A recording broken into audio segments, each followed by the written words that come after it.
What you doing?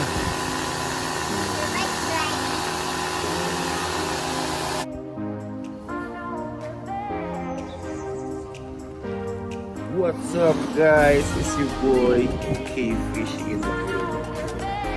Got the wahoo. After the birthday.